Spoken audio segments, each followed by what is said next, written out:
That's why leadership isn't all about having all the answers. It's about asking the right questions.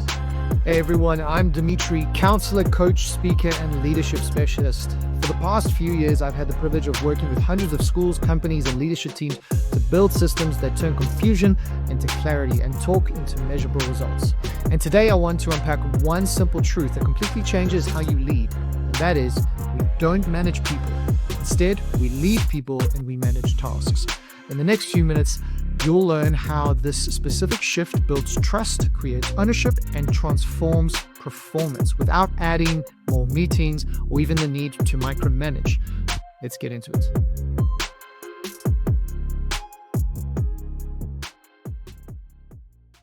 We often hear the phrase, I need to manage my team better.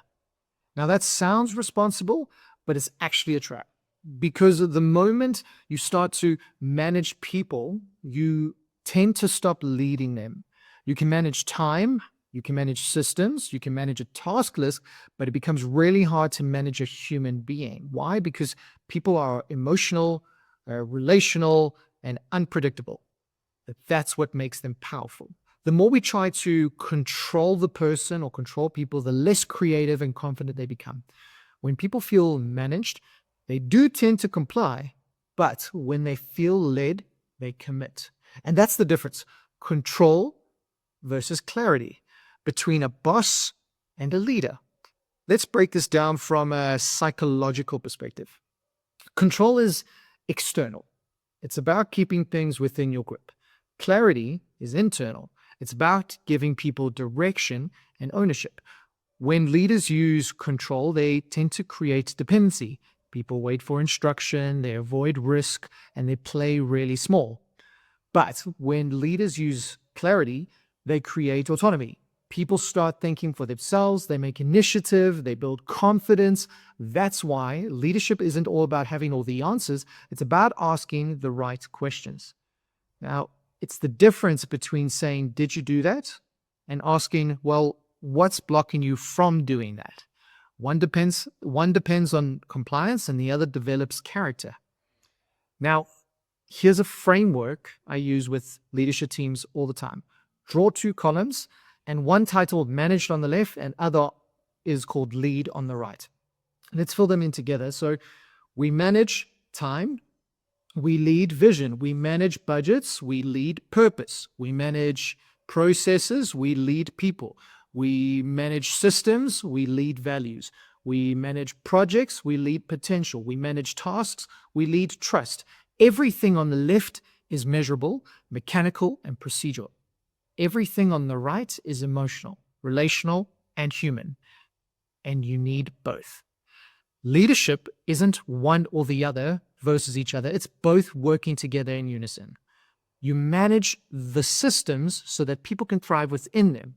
You lead people so they can strengthen the systems.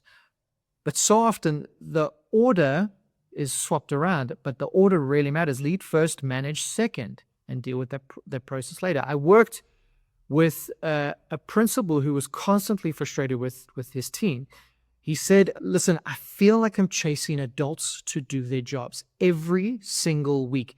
It was follow-ups, reminders, and frustration. When I looked at his calendar, he had about 17 meetings in a week.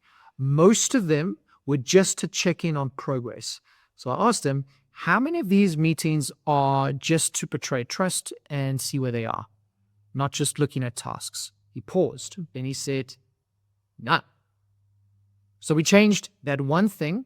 Instead of starting every meeting with what's the update, he started with what's your biggest challenge right now and how can I help remove it? In 1 month, everything changed for that school. People started volunteering, solutions came out, ownership increased, and he didn't have to manage behavior because people began managing themselves. Why? Because, he led with trust, not control.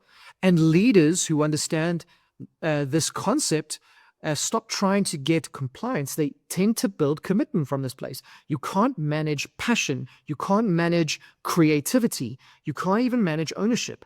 You can only inspire it, direct it, and trust it. Great leaders don't say, okay, how do I get people to do this? They ask, how do I make people want to do this? Because when people believe in mission, you no longer need to monitor every single move and every single step that they do, right? They become self-managing. And that's when you know leadership is working. So let's recap. You don't manage people, you lead people, and you manage the tasks.